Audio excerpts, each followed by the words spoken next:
radiocomunidad.com. Somos tu voz. 24 horas desde Caracas, Venezuela.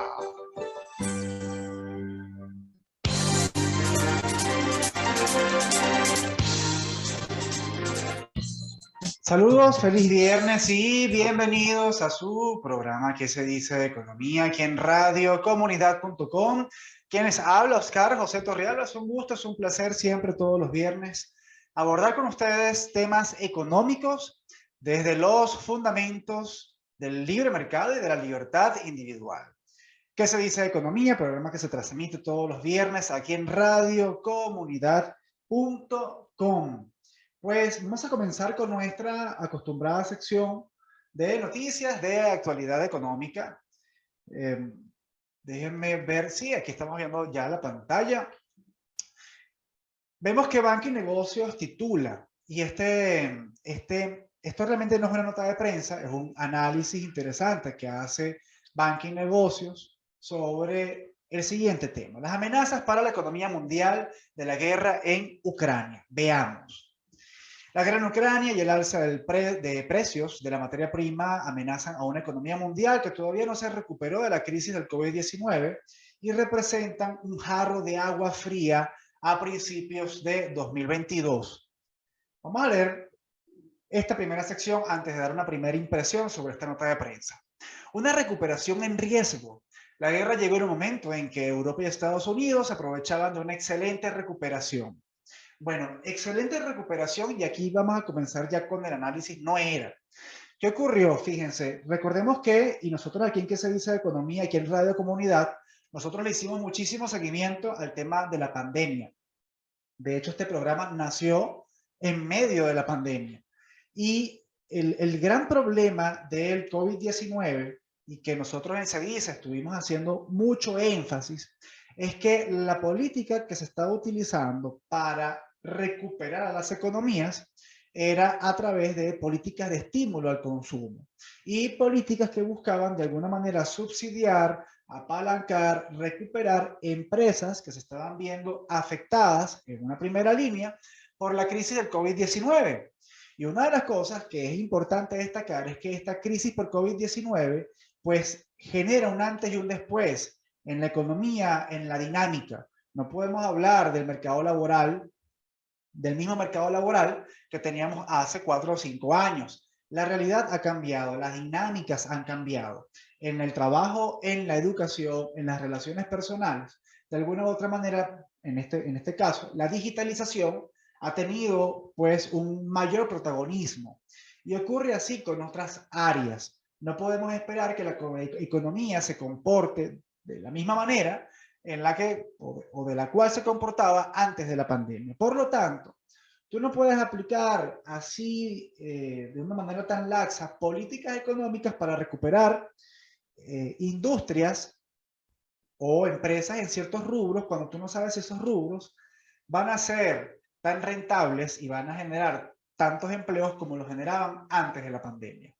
Por esa razón, es mejor dejar que el mercado se regule, es mejor dejar que el mercado se reestructure y busque las mejores opciones de inversión. Perdón. Entonces, el gran problema de estas políticas de estímulo se encuentra en que trae consecuencias a mediano plazo, y ese mediano plazo llegó. Por una parte, tienes unas políticas de estímulo, tienes más dinero en la economía a través de esas políticas de estímulo, ya sea a través de la disminución de las tasas de interés, que esta disminución de las tasas de interés ya estaba ocurriendo antes de la pandemia. Es decir, ya la economía se venía ralentizando antes de la pandemia. Y muchas economías, muchos bancos centrales estaban bajando ya los niveles, los tipos de interés, porque tú bajas el nivel de interés para que el crédito sea más barato. Y si el crédito es más barato, pues entonces tú estimulas el gasto, estimulas el consumo y estimulas la inversión en proyectos que de otra manera no serían tan rentables. Porque cuando tú calculas la rentabilidad de un proyecto, la tasa de interés es fundamental, ¿de acuerdo? ¿Por qué? Porque es el costo por el cual tú obtienes un préstamo. Y se supone que tú, en un momento determinado, deberías de devolver ese dinero. Por lo tanto, la tasa de interés es importante. Si tú disminuyes las tasas de interés mediante una política monetaria, pues entonces tendrás como consecuencia que proyectos que antes no eran rentables en términos económicos comiencen a hacerlo luego de esta política. Y eso se estaba viendo en América Latina, se estaba viendo en diferentes partes del mundo tratando de estimular a la economía. Bajo estas circunstancias llega el COVID-19, que es una externalidad, genera un efecto negativo, sobre todo en la demanda. ¿Por qué? No puedes salir de tu casa, hay un distanciamiento social, entonces bueno, y no solamente el distanciamiento, empiezas a generar una serie de políticas, en este caso confinamiento, empiezas a restringir la apertura de ciertos comercios, y esto genera un choque, ¿no? Un choque y un choque y una reestructura que trajo consecuencias. Entonces, a partir del COVID se empiezan a aplicar políticas de estímulo y esas políticas de estímulo se traducen en inflación, y una inflación global. Una inflación que comenzó, porque cuando hablamos de inflación, no hablamos sobre todo de una inflación de bienes. También ocurre inflación en los mercados financieros. Y ustedes presenciaron, muchos de ustedes podrán haber presenciado cómo, pues, eh, algunos activos comenzaron a aumentar en pandemia y comenzaron a subir de valor. Esto también es inflación. La inflación se manifiesta también a través de los mercados financieros. De hecho, es un indicio, ¿no? O sea, dependiendo a dónde vaya ese excedente de oferta de dinero, ese excedente de dinero, pues entonces ahí en esos mercados donde se dirija esa nueva liquidez, pues entonces ahí se van a ver los efectos en los precios y comenzó a verse desde el año 2020-2021 en los mercados financieros. Y como era de esperarse, también comenzó a verse en los bienes. Es decir, una excesiva política de estímulos y tienes por otra parte una economía real, empresas y emprendimientos que encuentran trabas institucionales, trabas económicas, barreras de entrada para poder producir más y responder a ese aumento de la demanda. Entonces ahí tienes una disociación entre oferta y demanda importante que va a verse afectado en los precios y por esa razón hoy en día el tema es que hay una inflación global y ante esta inflación global, es decir, estamos hablando, fíjense ustedes que estoy hablando desde el año 2020 hasta principios del año 2022. Ante esta inflación global se suma ahora un gran problema y es que la reciente invasión de Rusia hacia Ucrania pues ha generado un conjunto de sanciones a la economía rusa y por supuesto consecuencias a la economía ucraniana, pero principalmente a la rusa, y esto va a generar efectos significativos en ciertos bienes, en ciertos mercados. Ojo, principalmente el trigo y obviamente ante conflictos bélicos el combustible. No solamente por el conflicto bélico, sino porque Rusia pues ofrece al mercado internacional un aproximado de 7 millones de barriles diarios de petróleo. Una cifra bastante considerable, lo que puede impactar significativamente en el mercado petrolero, siempre y cuando los miembros de la OPEP no decidan aumentar la producción. Porque si existe capacidad para aumentar la producción y suplir esos barriles que no está colocando Rusia en el mercado, pues entonces no tendría por qué subir el precio de manera significativa. No obstante, habría que ver si los miembros de la OPEP pueden ser tan gentiles y tienen la capacidad técnica como para lograr eso. Tienes el problema energético por un lado, sube el combustible, al subir el combustible sube el costo del transporte y al subir el costo del transporte pues tienes consecuencias notorias en los precios.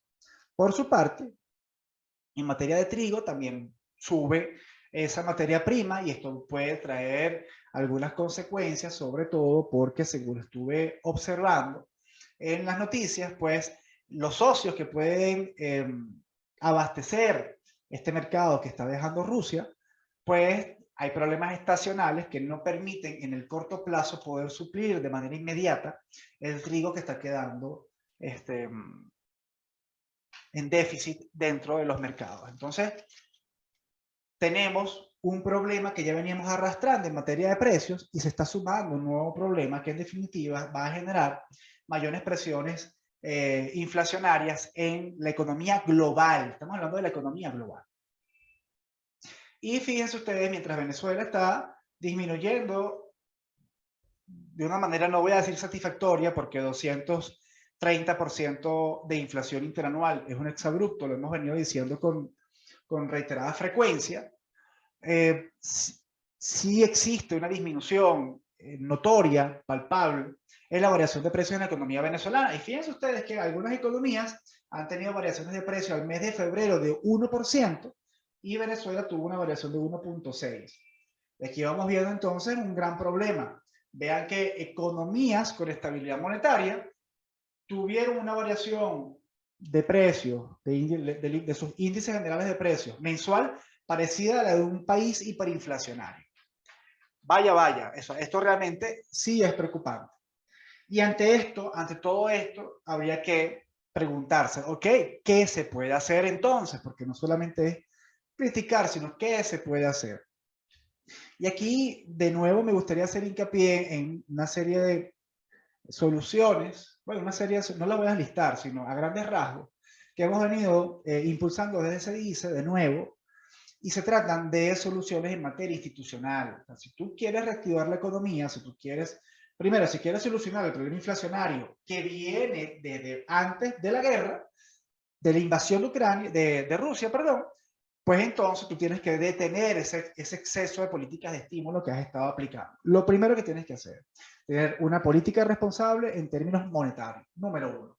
Pero para poder reactivar a la economía real, que es la que realmente nos importa, que es aquella la que realmente genera valor, pues lo que tenemos que hacer nosotros es solucionar severos problemas institucionales que actualmente tienen los mercados en materia ya a nivel de carga burocrática, por ejemplo, y para ello, de nuevo, te invito a ti que me estás escuchando a descargar el informe del índice de burocracia en América Latina, donde pues ahí se manifiesta cuántas horas, porque en economía, un gran paréntesis, en economía no todo se resume a costos monetarios, no todo se resume a costos monetarios. Eso lo puede hacer un financista. El valor agregado que te genera un economista dentro de su análisis se encuentra en los costos de oportunidad. ¿Cuántas horas pierdes tú haciendo tal cosa? Y eso es lo que ocurre con los costos institucionales, con los problemas institucionales de envergadura. Y hablaba yo recientemente en una entrevista sobre el precio de la gasolina. Y uno, sí, monetariamente hablando, la gasolina venezolana es barata. Pero en términos de costos de oportunidad, ¿cuántas horas estás tú haciendo una cola para obtener esa gasolina? Si tú mides todo el dinero que puedes ganar en esas horas que estuviste haciendo la cola, pues entonces tú a eso se lo sumas al precio de la gasolina. Y ese es el precio que económicamente tú estás pagando por la gasolina. Si usted que me está escuchando, por ejemplo, un contador cuyos honorarios profesionales están aproximadamente en $10 la hora o más, pues entonces usted tuvo 3 horas haciendo una cola para la gasolina, usted pagó $30 de honorarios profesionales que pudo haberlos dedicado a dar trabajo, lo dedicó usted para pagar gasolina. Entonces, económicamente hablando, nosotros los economistas no solamente vemos los costos monetarios, sino también los costos de oportunidad. Entonces, el tema acá está en solucionar esos problemas institucionales, solucionar esas trabas, esas entradas del mercado, solucionar el gran problema de informalidad que particularmente tiene América Latina para poder generar estímulos suficientes para que la economía se recupere. Pero si no ocurre esto, si ustedes creen que toda mejora va a ir por el lado monetario, pues entonces no hacemos nada, estamos más bien añadiéndole leña al fuego literalmente, porque políticas de estímulo en un entorno completamente inflacionario va a generar más inflación, y la inflación, ya como los venezolanos lo sabemos de primera mano, va a generar una pérdida considerable del poder adquisitivo y de la calidad de vida de las personas, genera distorsiones de precios, y no solamente de cara al consumidor, y como ya lo hemos mencionado, sino también de cara al productor. El productor sufre muchísimo porque se queda sin inventario, no tiene cómo reponer inventario. Vende un precio, cuando se voltea al proveedor, se da cuenta que no le alcanza, es decir, la plata que adquirió no le alcanza para reponer el mismo número de inventario, entonces tiene que comprar menos. Y van reduciéndose los inventarios, va reduciéndose la disponibilidad en anaqueles y genera un gran problema. Entonces, bueno, desafortunadamente, dentro de tantos análisis, no pudimos seguir leyendo esta nota de prensa, me gustaría seguirla leyendo. Después de la siguiente pausa, vamos con una primera pausa y regresamos con mucho más de qué se dice de economía aquí en radiocomunidad.com.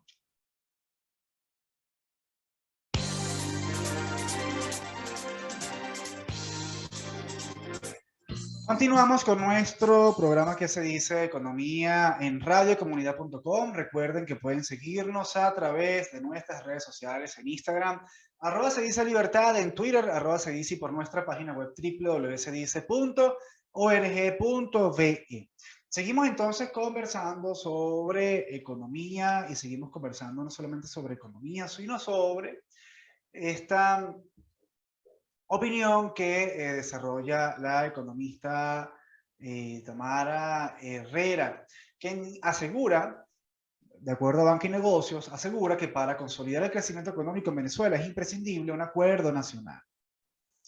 La economista y directora de Ciencia Financiera Tamara Herrera señala que Venezuela cuenta con una población que no tiene seguridad social de ninguna índole, por lo que el país, aunque haya salido de la hiperinflación, no se ha arreglado.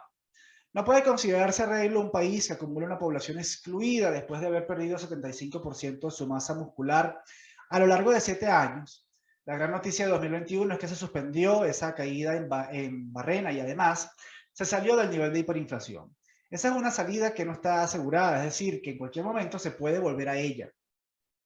Y coincido totalmente, sobre todo después del incremento del reciente incremento del salario mínimo. Después de este reciente incremento queda una gran duda, y es si podemos observar incrementos en la inflación debido a este incremento del salario mínimo. ¿Por qué? Por vía del sector público, es decir, si el sector público tiene los ingresos fiscales suficientes para financiar este incremento de salario. Si no tiene los suficientes ingresos fiscales, probablemente sí, por una sencilla razón de que está aumentando la presión tributaria. Pero si no llega a tenerlos, pues entonces la probabilidad más alta es que se financie mediante emisión de dinero con la consecuente hiperinflación que esto conlleva. Entonces, existe ese riesgo ahí, aún existe. De igual forma señaló que el país afronta un desafío, seguimos leyendo esta nota de prensa de Banca y Negocios, un desafío en lo que se refiere a la política económica. El equipo de política económica carga con un gran lastre y su principal desafío es rescatar la credibilidad y consolidarla. Es un desafío difícil de alcanzar porque el legado del intervencionismo exacerbado y sobre regulación de la economía es muy largo.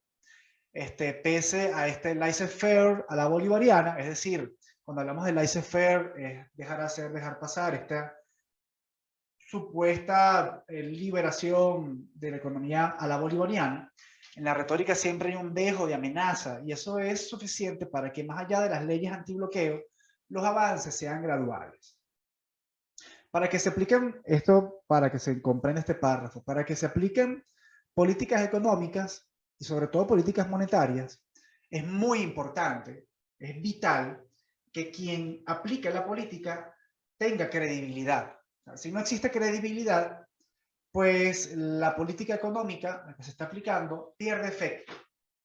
Y fíjense ustedes, si un ente regulador o una autoridad monetaria o la autoridad económica anuncia que va a hacer una política, si este ente es creíble, si es confiable, pues entonces ya solamente el anuncio va a generar consecuencias positivas, si la política es positiva. Si el ente, si el gobierno, si la autoridad monetaria, la autoridad económica manifiesta que va a realizar una política y no existe credibilidad, esta política no va a tener efectos positivos y probablemente sí va a tener efectos negativos, porque las personas van a especular. Y esta especulación va a significar protegerse de las posibles consecuencias que esta política pueda traer. Fíjense ustedes lo interesante que es no solamente para la vida cotidiana, ojo, sino para las políticas públicas, que usted tenga credibilidad y que de usted se inspire un nivel de confianza. Eso es fundamental, no solamente para las políticas económicas, sino también para la vida. Y agregó Tamara Herrera en este artículo que nos trae Banca y Negocios.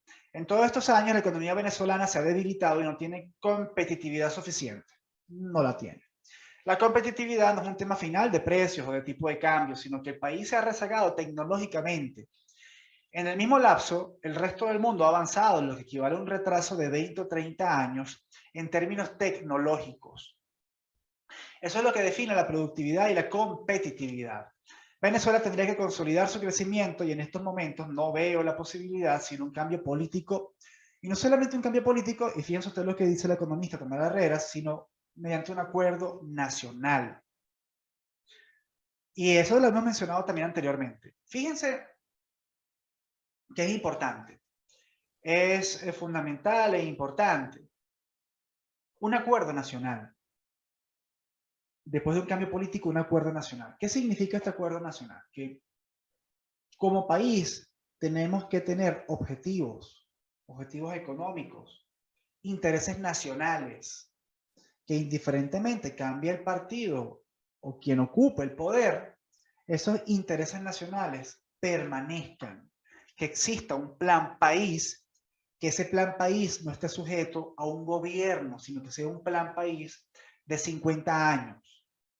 Eso es lo que hace falta. Y para que eso ocurra, tiene que haber un cambio político, pero en la cultura política, y tiene que haber un pacto político. De hecho, creo que hay un documento en se dice que se denomina Pacto de Gobernabilidad. Lo pueden buscar en la página web www.sedice.org.be. Y ese documento de Pacto de Gobernabilidad, pues básicamente, según recuerdo, porque lo leí hace mucho tiempo, pero cuando hablamos de un pacto de gobernabilidad, hablamos de la creación de un plan país que unifique ciertos criterios, que los intereses de la nación estén por encima de los intereses particulares de cualquier gobierno de turno o de cualquier partido de turno, de preservar y retener el poder.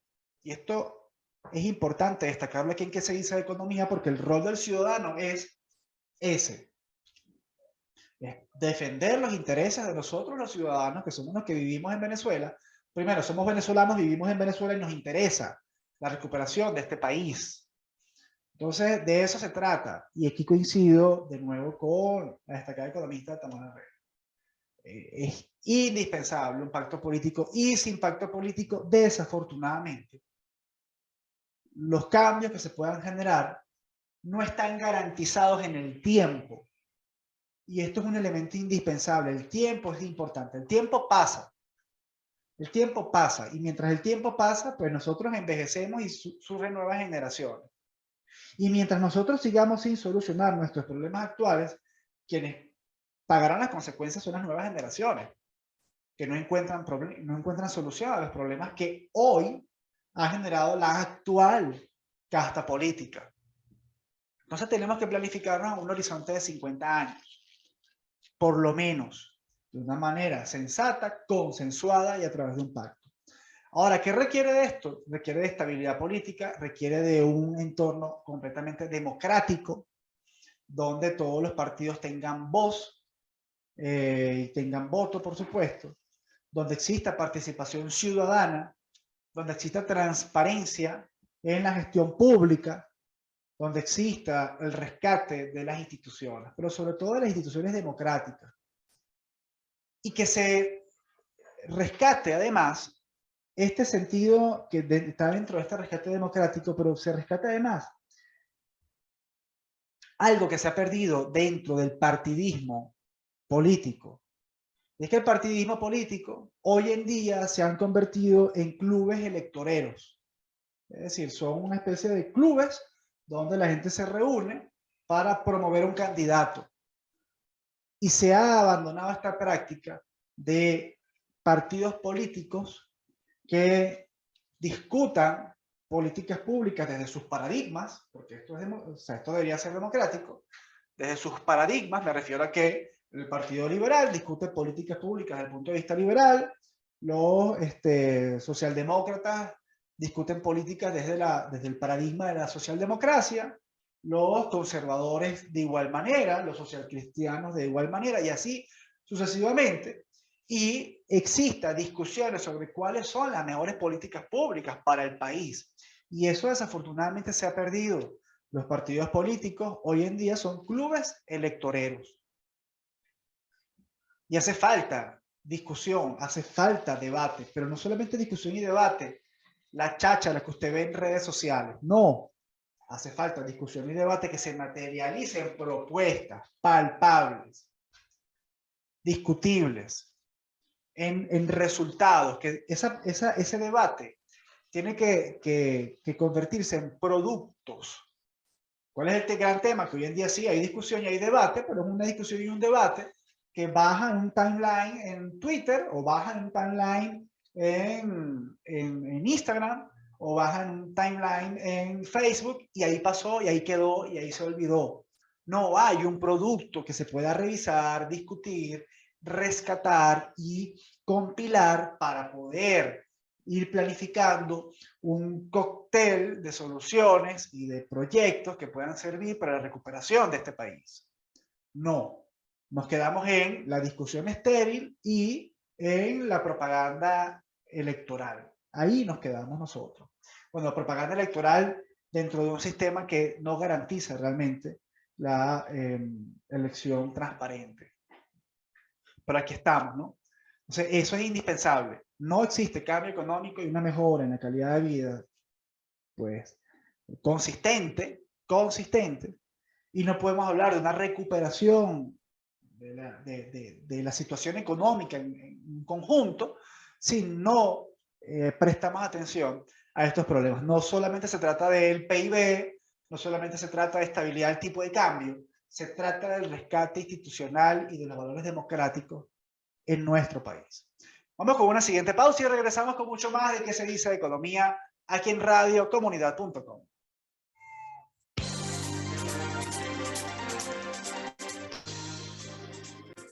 Regresamos con nuestro programa que se dice de economía en radiocomunidad.com. Recuerden nuevamente seguirnos a través de nuestras redes sociales en Instagram, @se dice libertad, en Twitter, @se dice, por nuestra página web www.sedice.org.be, donde va a encontrar artículos de opinión, va a encontrar material descargable, va a encontrar convocatorias a concursos, va a encontrar toda la parrilla de eventos, de actividades que tenemos semana a semana, conferencias, conversatorios, libros en PDF de libre descarga, la puede descargar de forma gratuita. También tiene la librería si quiere adquirir un volumen en físico, etcétera, ¿no? Tiene muchísimo material que revisar. Tenemos los observatorios producen data, y esta data se encuentra en la página de Sedice, www.sedice.org.be. Bien, seguimos hablando sobre economía, seguimos hablando sobre actualidad económica.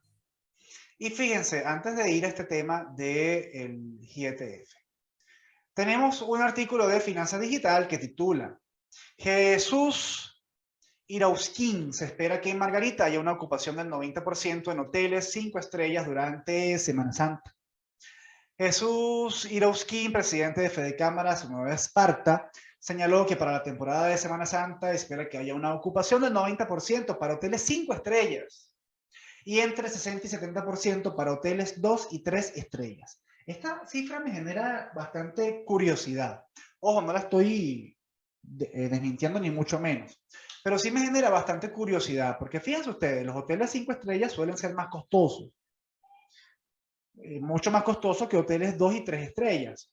No obstante, Fedecámaras Nueva Esparta, que asumo yo que tienen personas que se ocupan de esto, que sacan estas estadísticas y que son expertos en su economía, pues estiman que los hoteles 5 estrellas tendrán una ocupación del 90%, mientras que la ocupación de los hoteles 2 y 3 estrellas será del 60 y 70%.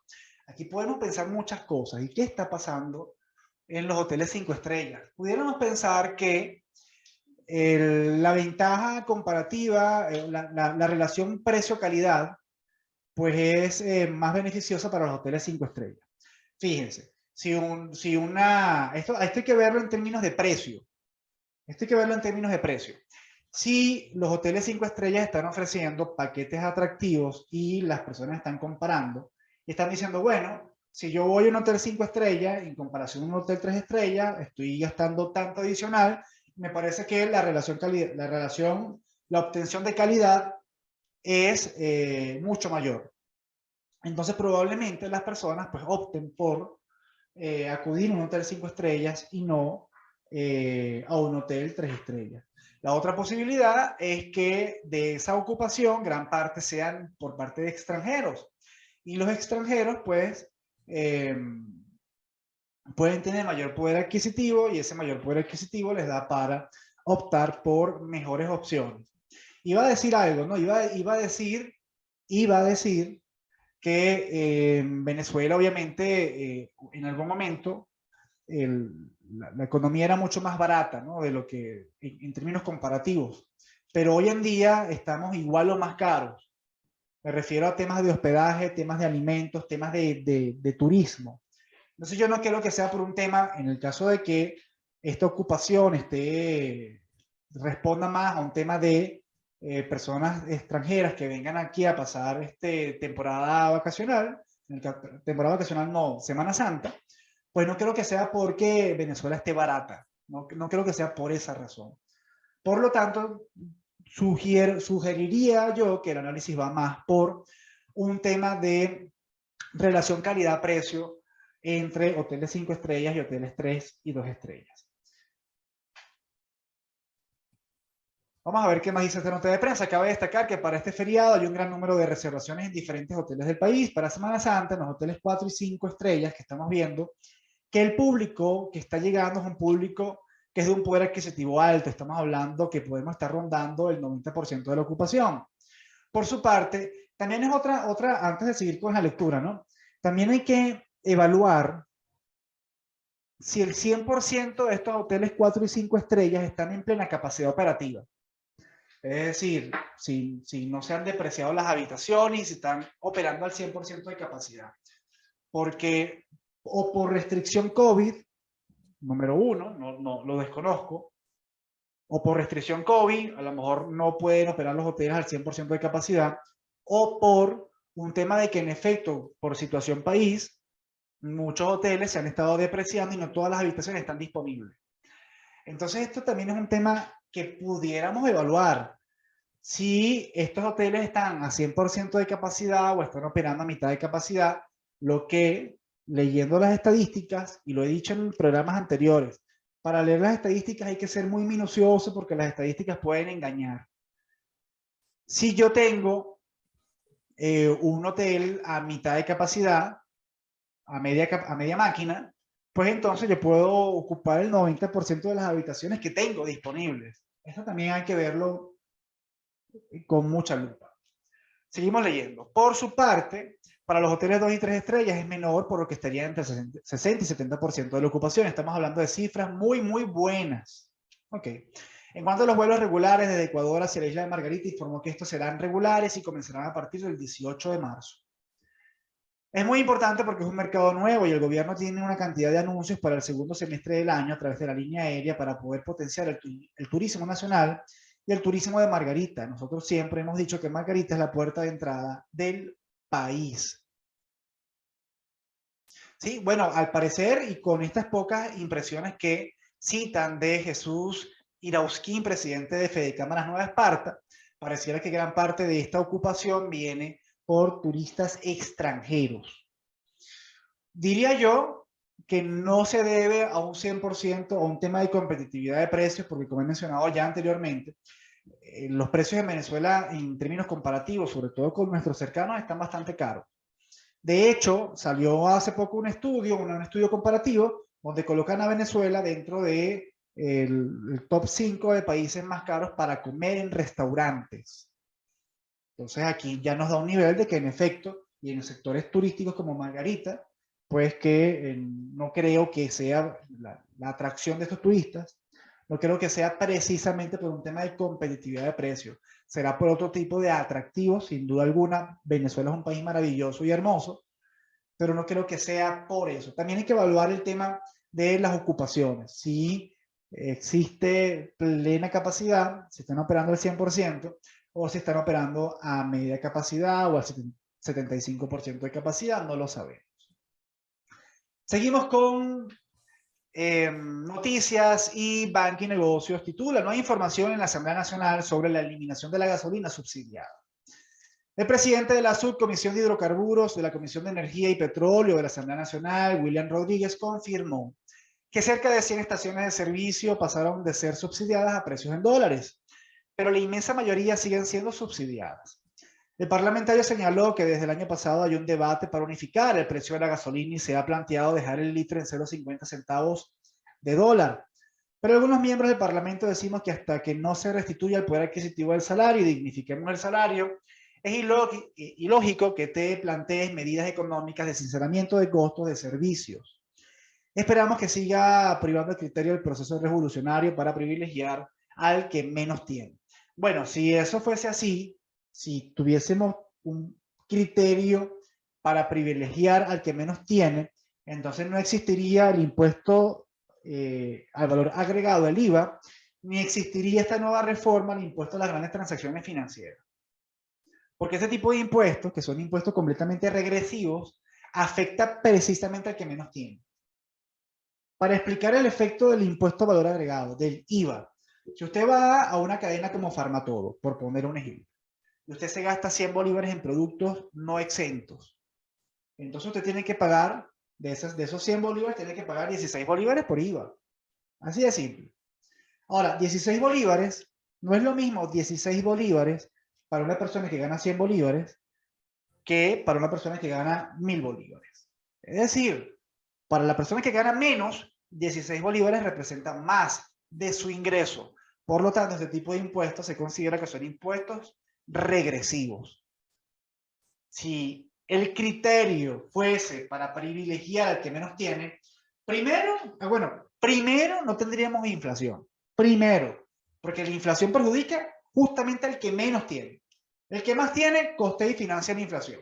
Perfecto. También le afecta, pero le afecta menos que al que menos tiene dinero, obviamente, ingresos.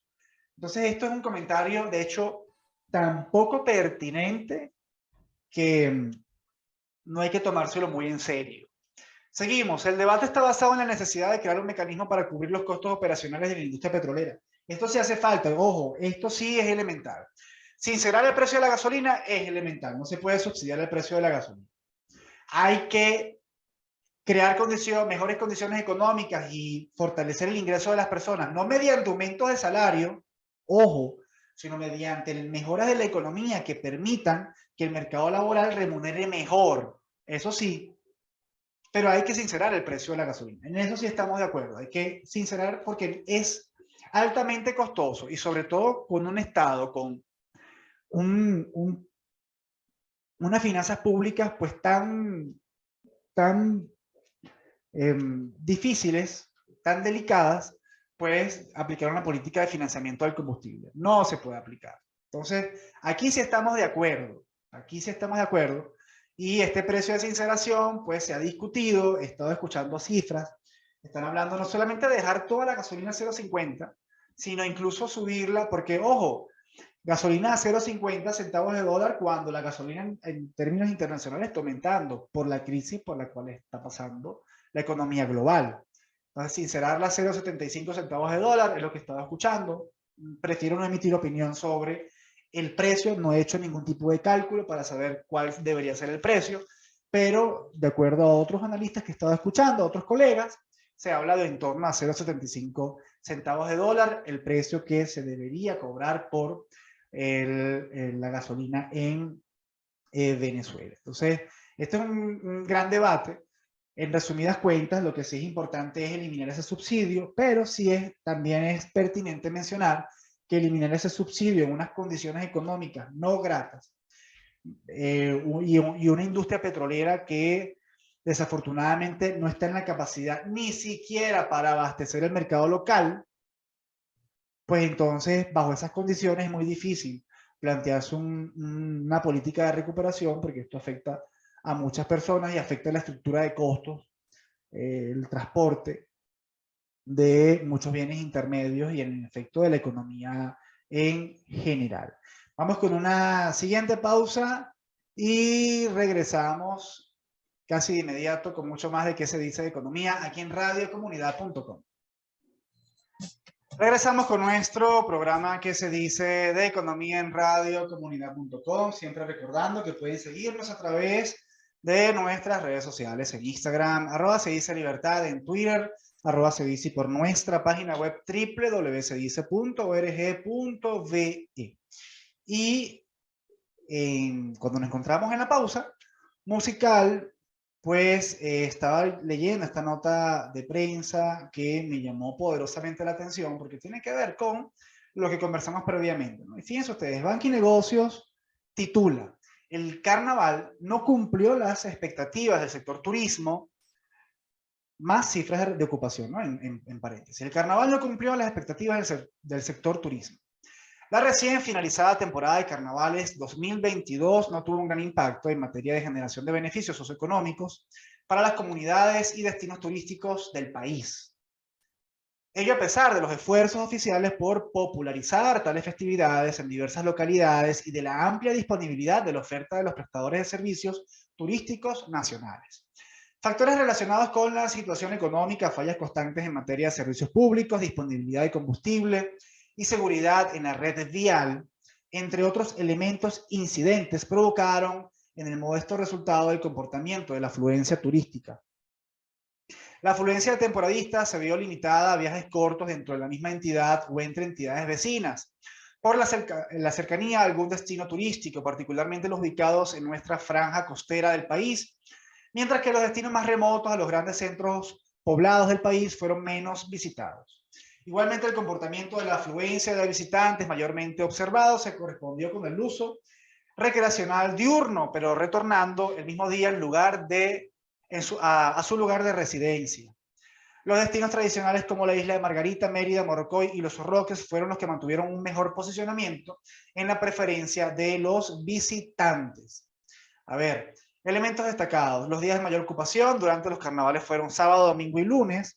Los sitios de atracción turística cercanos a grandes centros urbanos registraron mayor movilización de temporadistas, casos La Guaira, Puerto Cabello, Tucacas, Chichiridiche, Higuerote, Chirimena, Puerto La Cruz, Mochima, Playas de Aragua.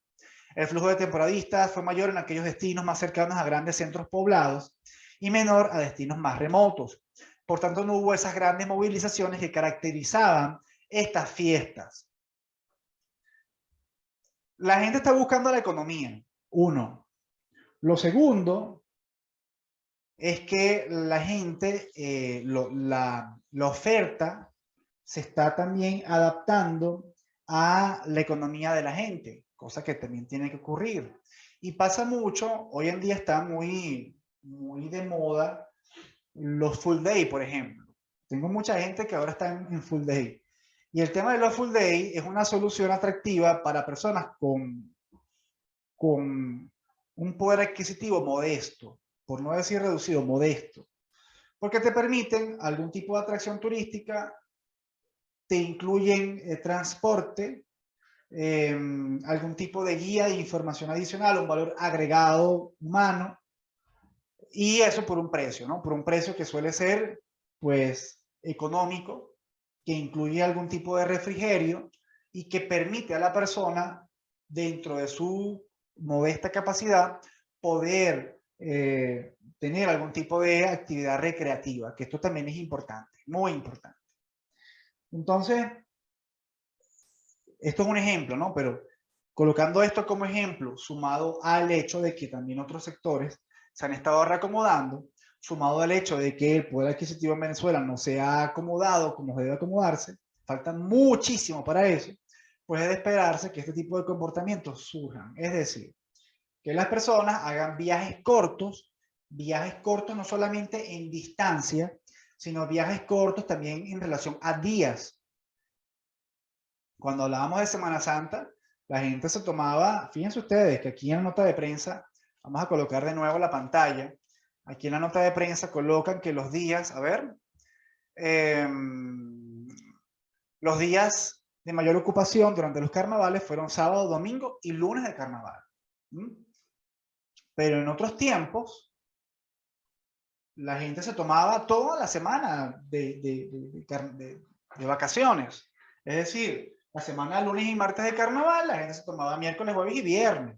Entonces no hacían viajes cortos, hacían viajes largos de una semana completa. Entonces fíjense ustedes, ahora que tenemos datos, porque es muy difícil hacer análisis año a año sin datos, ahora que tenemos datos podemos comparar con viejos tiempos donde la población venezolana hacía viajes largos y de larga duración, ¿no? Entonces, este comportamiento es interesante. Viajes cortos y de corta duración, de uno ida y vuelta, full days, o de 2 a 3 días, y retornando a las labores a partir del día miércoles. Es decir, no estamos en condición, mucha gente, perdón, no está en condiciones de tomarse una semana de vacaciones. Así que esa es la lectura que le podemos dar a esta interesante nota de prensa. Y con estas apreciaciones vamos a culminar el programa de hoy, viernes, esperando que el contenido de qué se dice de economía sea de completo agrado. Recuerden que este programa se transmite en vivo todos los viernes de 4 a 5 de la tarde a través de radiocomunidad.com. En la edición y montaje, Raúl Sánchez; en los controles, Rafael Cedeño; en las redes, Victoria Nieto; y en la coordinación de radiocomunidad.com, Norángel Liscano; y en la dirección, gran amigo Elías Santana. Se despide Oscar José Torrealba, esperando como siempre que tengan una bonita tarde y sobre todo un muy feliz fin de semana.